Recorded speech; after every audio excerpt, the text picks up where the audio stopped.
Donc, on va faire une méditation par rapport à la strophe ou aux strophes qu'on a vues ce matin. Donc, tout d'abord, on va se prendre un moment pour s'installer confortablement dans la position de méditation qui nous, qui nous correspond le mieux. Si on peut adopter la posture en 7 points de Varochana, c'est sûr que c'est le mieux. Sinon, on essaye de s'en rapprocher le plus possible, hein. L'essentiel étant d'avoir quand même le dos droit. Voilà. Et si on peut, donc les yeux mi-clos, ne pas les fermer complètement. Non.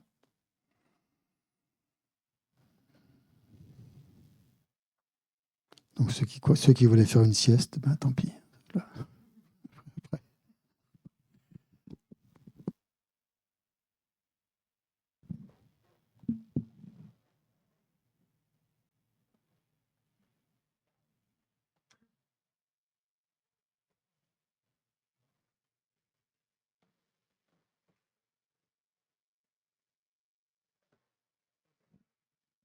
Donc, pendant cette période d'installation, essayez de bien détendre toutes les parties de votre corps où vous sentez qu'il y a des tensions, notamment au niveau des épaules, du dos, des jambes, mais aussi des paupières, derrière les paupières, au niveau des yeux. Donc vous essayez de détendre ces zones en étant juste concentré quelques instants sur ces parties où il y a des sensations.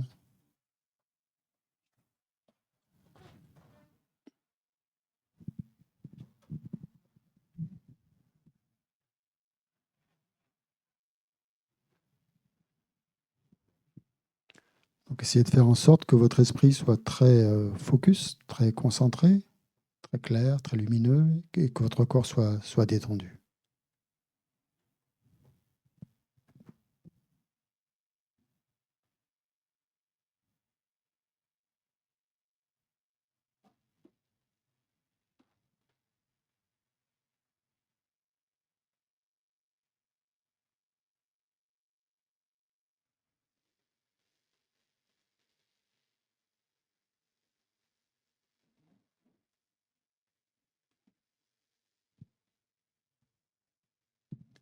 Pour ça, donc prenez quelques respirations profondes en inspirant par le nez, en expirant par la bouche ou en expirant aussi par le nez, jusqu'à ce que votre esprit soit complètement calme.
Quand votre esprit est calme, imaginez donc la présence du Bouddha dans l'espace en face de vous.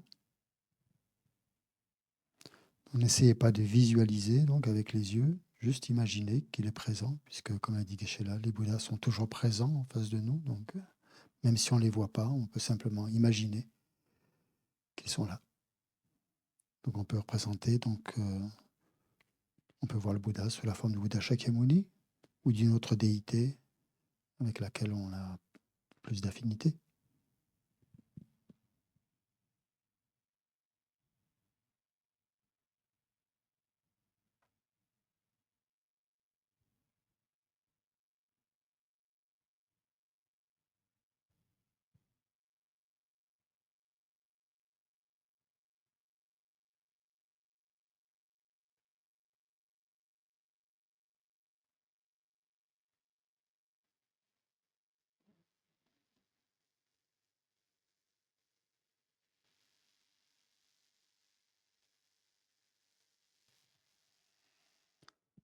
Essayez de ressentir que du Bouddha Shakyamuni ou de cette déité émane une lumière très douce, bienveillante, peut-être de couleur dorée, et ressentez cette lumière pénétrer chaque cellule de votre être et vous remplissant d'une énergie paisible et aimante.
Pensez que c'est une énergie de sagesse et de compassion qui pénètre en vous, sous forme de lumière, de rayons de lumière ou de nectar si vous préférez.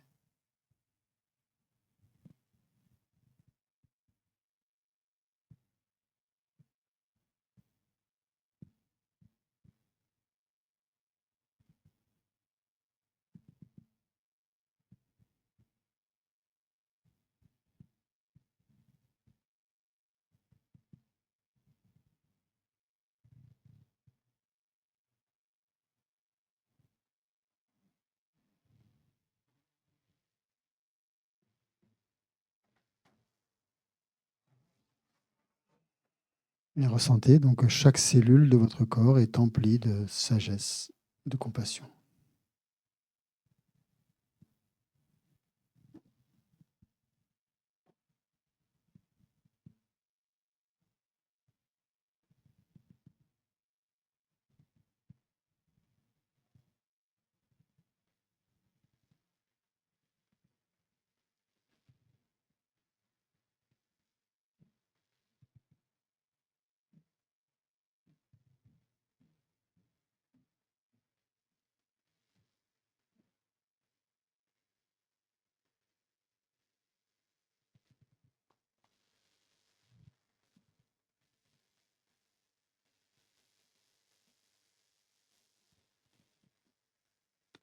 Et quand vous ressentez cette compassion en vous, cette sagesse aussi, imaginez donc que vous êtes un bodhisattva, un ou une bodhisattva, un vrai bodhisattva. Voilà, comme ça. C'est-à-dire un être, une personne qui est engagée sur la voie de l'éveil. Donc c'est notre cas, hein, même si on n'a pas généré complètement, de manière non artificielle, la bodhicitta, on s'est engagé sur la voie de l'éveil.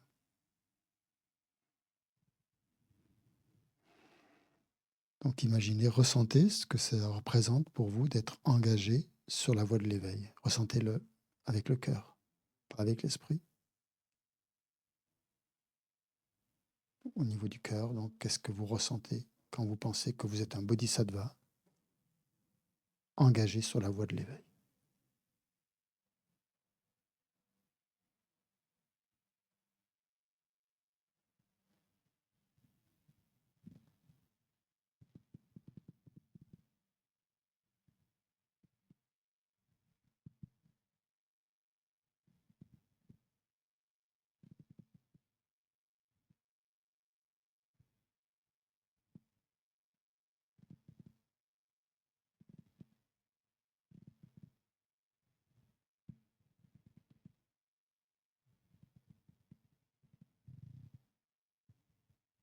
Donc pensez que si vous avez pris les vœux de bodhisattva, donc vous êtes vraiment engagé sur la voie de l'éveil.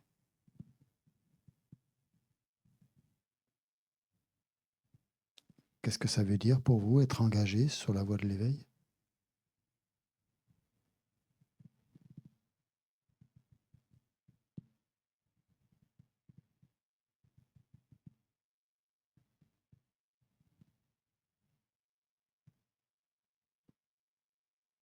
Ça veut dire que votre but, votre objectif,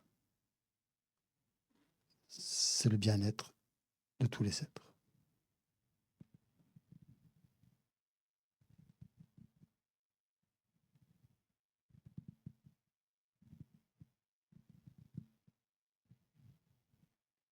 Sans discrimination.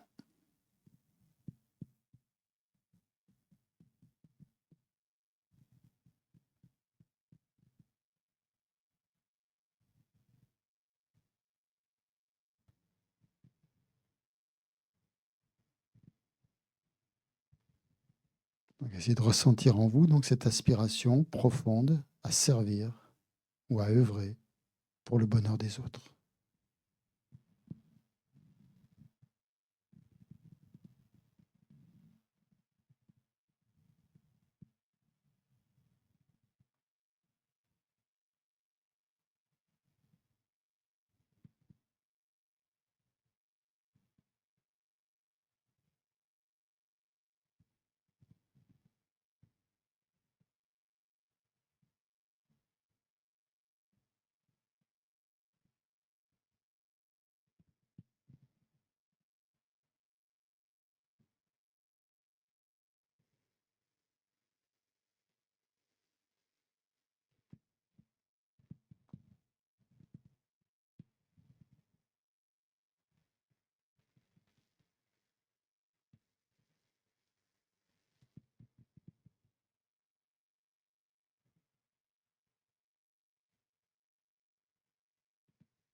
Ressentez que cette aspiration imprègne complètement votre esprit. Il n'y a pas deux esprits, il y a juste cette aspiration qui englobe tout votre esprit.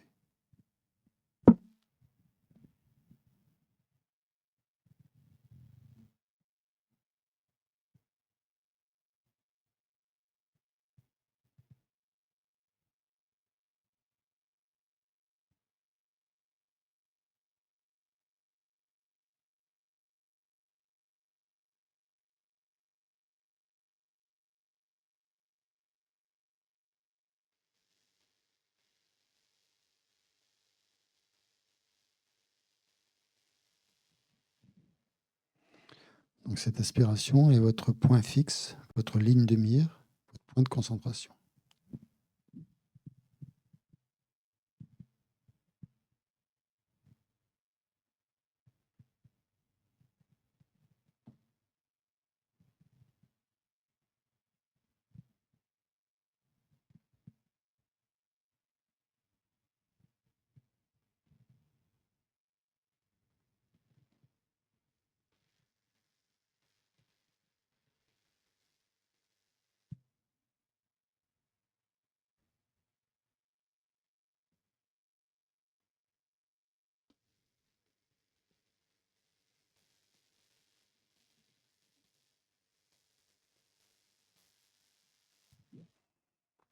Donc maintenant que vous ressentez profondément cette aspiration à œuvrer au bien des êtres, qu'elle fait vraiment partie de vous, qu'elle imprègne tout votre esprit, visualisez que vous êtes en train d'accomplir différentes tâches, petites ou grandes, qui contribuent au bien des êtres, au bien-être déjà de ceux qui vous entourent.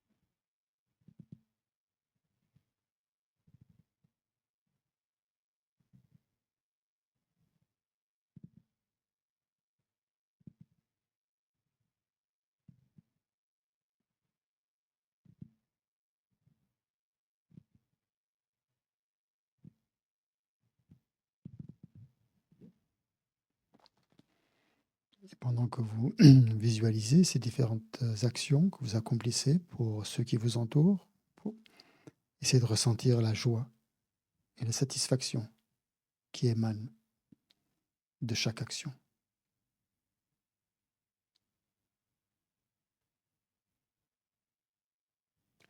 Ressentez donc le plaisir que ça vous procure, un peu comme le plaisir d'un enfant qui joue.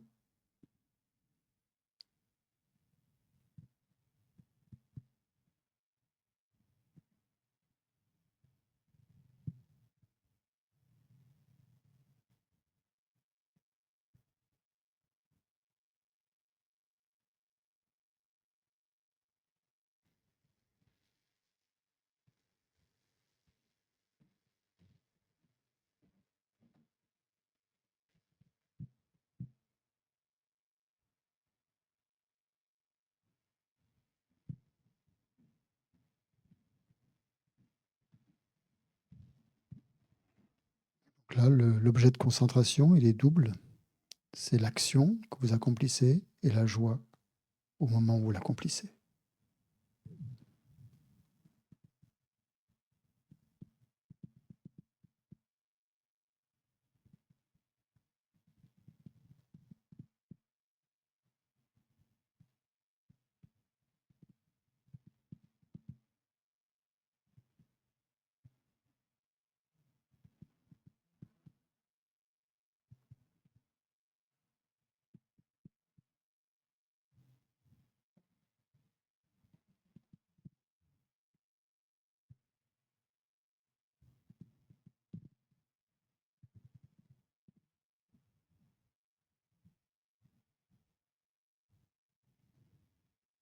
Vous pouvez aussi vous concentrer sur le résultat de cette action et pareillement donc la joie aussi que procure la constatation de ce résultat.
Ressentez la joie et la satisfaction qui émanent de chaque action en comprenant que ces actions, que votre travail en fait, est une source de bonheur pour vous et pour les autres.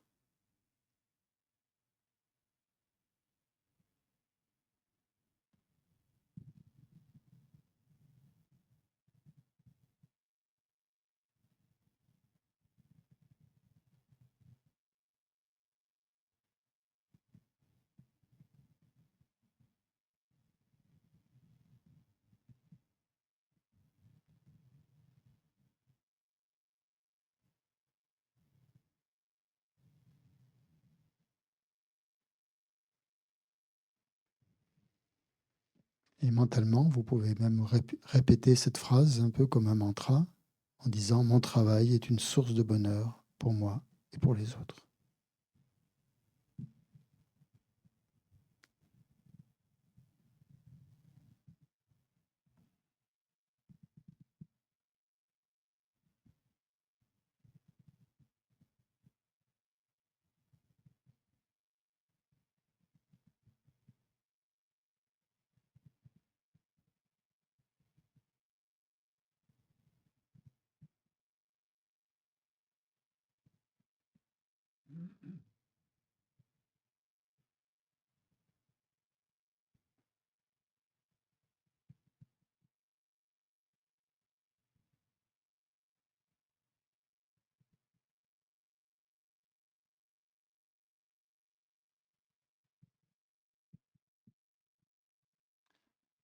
Et permettez à cette conscience altruiste et bienveillante de s'ancrer profondément à l'intérieur de vous,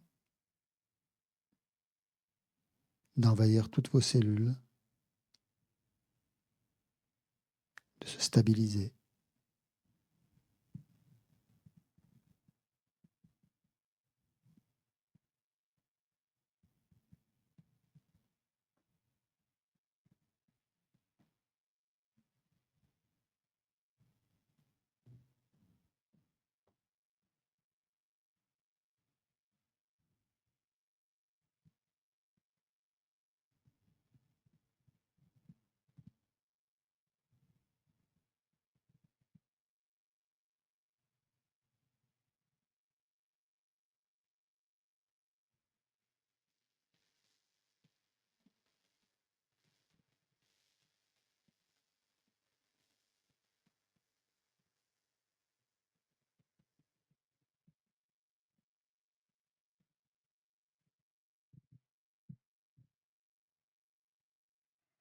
Et ressentez alors un amour sincère, un amour inconditionnel pour tous les êtres, un désir sincère de les aider, de leur apporter du bonheur, du bien-être.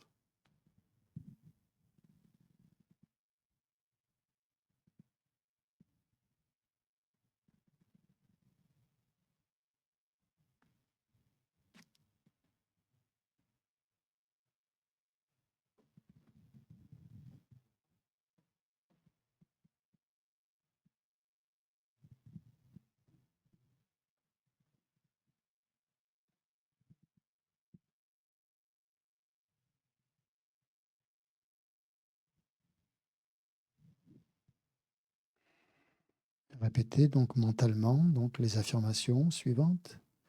Je suis un bodhisattva engagé sur la voie vers l'éveil.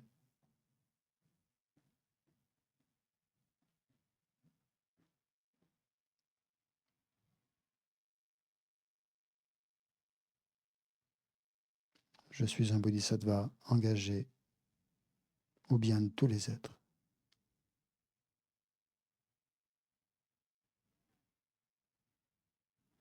Mon travail est une source de bonheur pour moi et pour les autres. Et chaque tâche que j'accomplis, je l'accomplis avec amour, avec compassion.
On visualise maintenant que notre environnement se transforme en un monde, un mandala, où tous les êtres sont heureux et épanouis.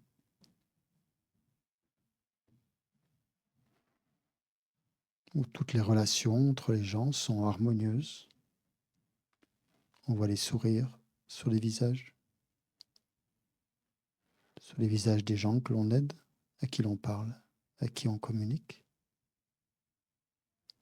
Et on ressent la gratitude et de la joie qui émanent de leur cœur.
Donc on va essayer de rester dans cet état de compassion et de joie altruiste le plus longtemps possible, en laissant cette méditation renforcer notre intention de servir, de travailler pour le bien des êtres, pour le bien de tous les êtres.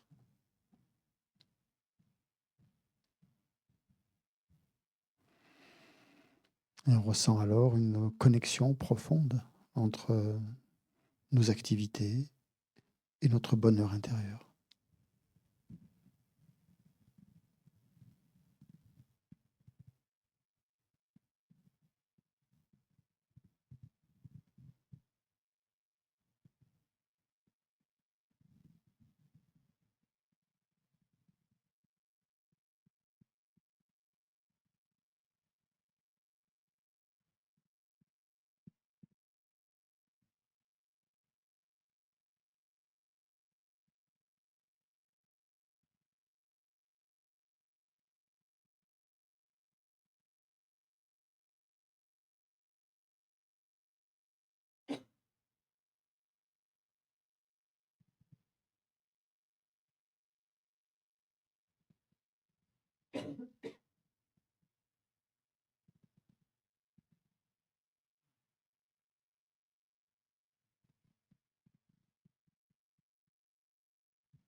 On se sent comme un enfant qui n'a pas envie d'arrêter de jouer.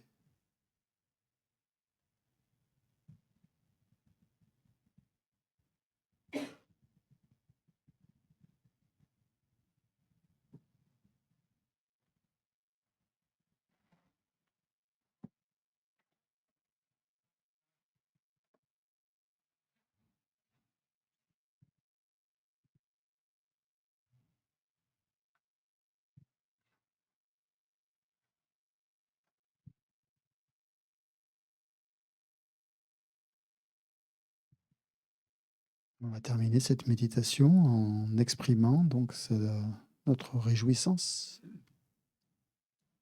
en ressentant de la réjouissance et en exprimant notre gratitude envers nous-mêmes, en étant pleinement satisfait de ce moment de méditation ensemble, d'avoir pris le temps pour cultiver l'amour et la compassion envers autrui.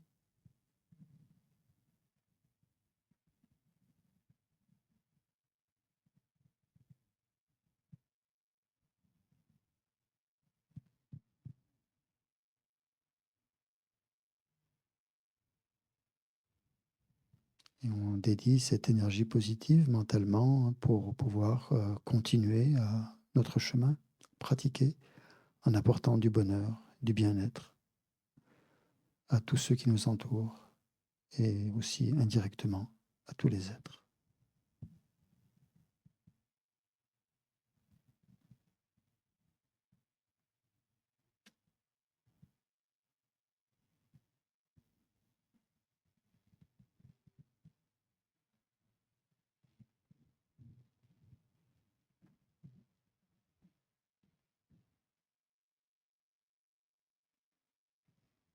On continue donc à ressentir en nous cette nature de bodhisattva, cette intention altruiste qui est là tout le temps et qui nous aidera à trouver le bonheur et la satisfaction dans notre service pour les autres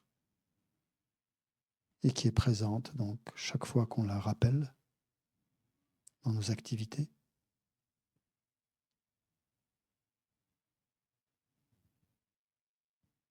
Donc on émet mentalement le souhait de pouvoir se reconnecter constamment à cette énergie, à cette aspiration, à cette nature.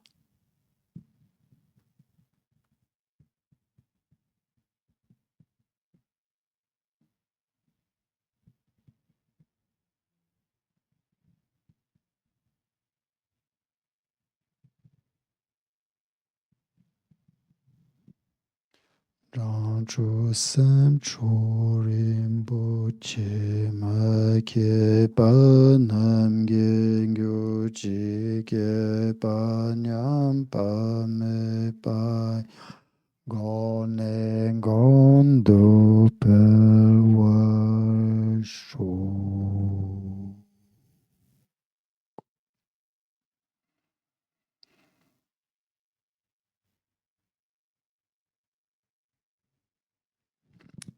Merci beaucoup. Et donc, il vous reste à peu près une petite pause de 15 minutes, 13 minutes exactement, avant de reprendre le cours avec Ishala. Suite. À tout de suite.